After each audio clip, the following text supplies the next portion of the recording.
Good morning, good afternoon, good evening. Whenever you are tuning into this video, my name is Jeremy Asiffo with the Light Kick Podcast, and welcome to my recap of Week 2 in the NFL and the biggest storylines heading into Week 3. So let's get to it.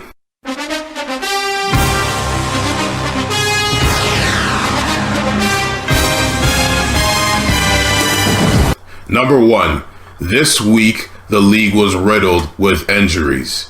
And you had a lot of big name guys going down, like Saquon Barkley, Nick Bosa with the 49ers, Anthony Barr with the Vikings, and a lot more. You just had a myriad of guys going down, top players too, of course, because they're starting. And you just had a myriad of guys going down one after the other. And you got to ask yourself why. We got to think maybe it's the coronavirus.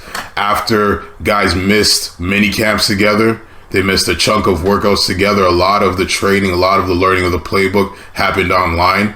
And injuries can happen from a bunch of things. When you're not in that environment of working out, working out and off-season training in football is meant to make your body do this during the season instead of that natural slump that most athletes happen. When you work out, it turns that slope like this.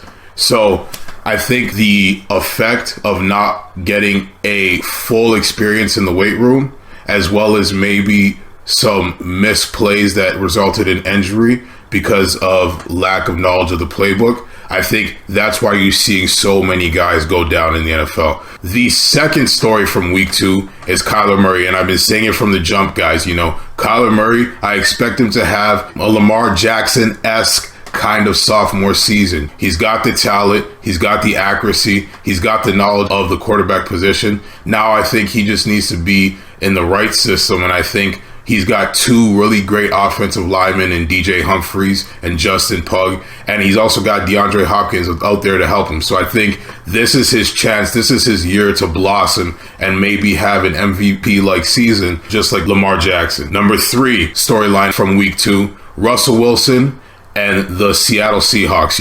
I have a sneaky suspicion that the Seattle Seahawks are going to make a deep playoff run this year. I mean, apart from what they usually do, which is make deep playoff runs, I think they're going to go really far in the playoffs. I'm not ready to bet the house on it, bet the farm on it, but I think that expect big things out of the Seattle Seahawks this year. The Seattle Seahawks are letting Russell Wilson pass a lot more. They're changing up the rhythm of their offense. And also with that change and with knowing what they have in Russell Wilson, I think it's changed the flow of the offense, made it much more smooth, much more able to get downfield, put together long drives, and also the efficiency of the offense has grown exponentially because of this adjustment. They've given Russell Wilson a lot more freedom. And then not to mention, they have two of the best players at their positions on the defensive side of the ball. Bobby Wagner at middle linebacker and Jamal Adams. Like I said, I think they have really good chances to take this thing all the way this year. The number 4 storyline in the NFL's Week 2 was the Raiders versus the Saints.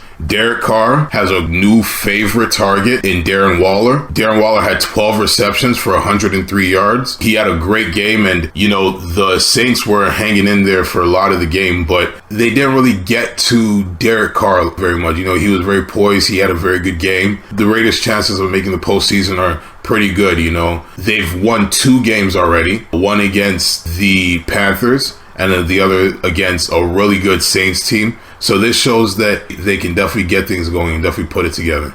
And what does this mean for the Saints? Not much. It's one game, one game your defense isn't clicking. Maybe there were some blown assignments. Maybe Darren Waller was just too much of a problem. And the game got away from them and they lost it. I don't think it means much for the Saints. Anything much more than just losing a couple ranking points.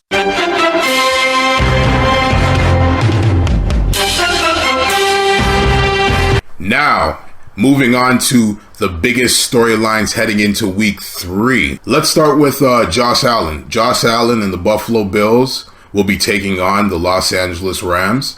And Josh Allen has proven himself over the course of last year and the first 2 games of this year that he is a competent, competitive quarterback in the NFL. It's not just once in a while, and he's starting to quiet the doubters. And this week coming up is a big test for Josh Allen. Josh Allen's going up against a really good defense. On that defensive side of the ball, they got monsters, Aaron Donald. They've got Jalen Ramsey, and they've got dogs on that side of the ball. So it's definitely going to be a big test for Josh Allen. The second biggest storyline going into week 3 of the NFL season are the Raiders versus the Patriots. You have two quarterbacks who are essentially fighting for their seasons. Cam Newton proving that he still belongs as a starter in the NFL, and I have to say that so far he's proving himself right.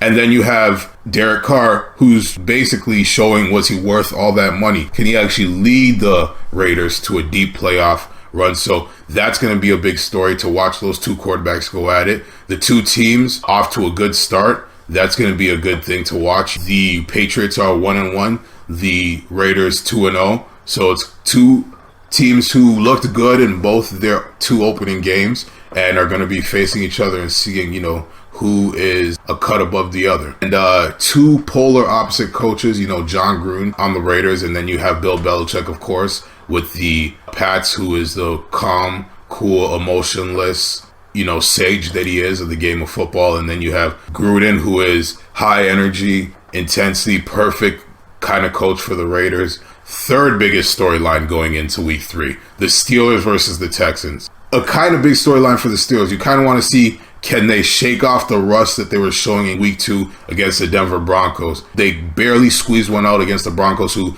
aren't supposed to be good competition this year. So can they show that that was a fluke and we can come together and actually put together a convincing win against a good opponent? The Texans are 0-2, but don't take that schedule as saying that they're a bad team. They're not a bad team. They just need to show that they went up against two really good opponents in the Chiefs week 1 and the Baltimore Ravens in week 2. Can they show that, those two games were just aberrations and we do belong as the number 1 or number 2 team in the AFC South?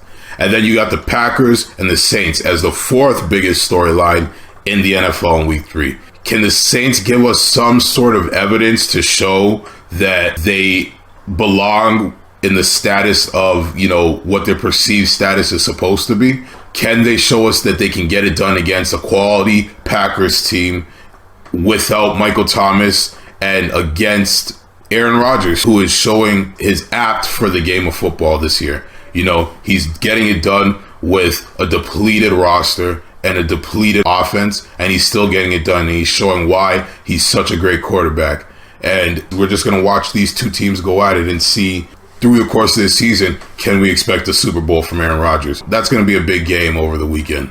And the Chiefs versus the Ravens as the biggest, probably the biggest storyline of this week. This was supposed to be last year's AFC Championship game. Unfortunately, the Ravens didn't make it because Derrick Henry is a beast. You got two rival quarterbacks. They're probably not rivals to each other, but they're going to be compared to each other for probably the rest of their careers, or as long as they're in the AFC together. Right now, it is Patrick Mahomes is the clear better quarterback, and that's undisputable. But who's going to have the better legacy? Who's going to have the greater career? That's still yet to come.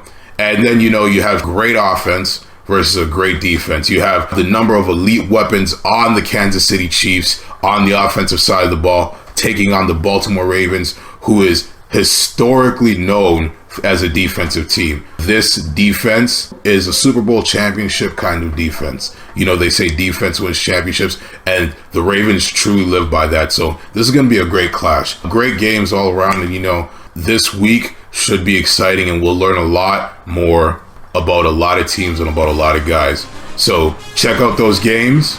Tune in with us next week to see our recap of week 3 and our biggest storylines moving on to week 4.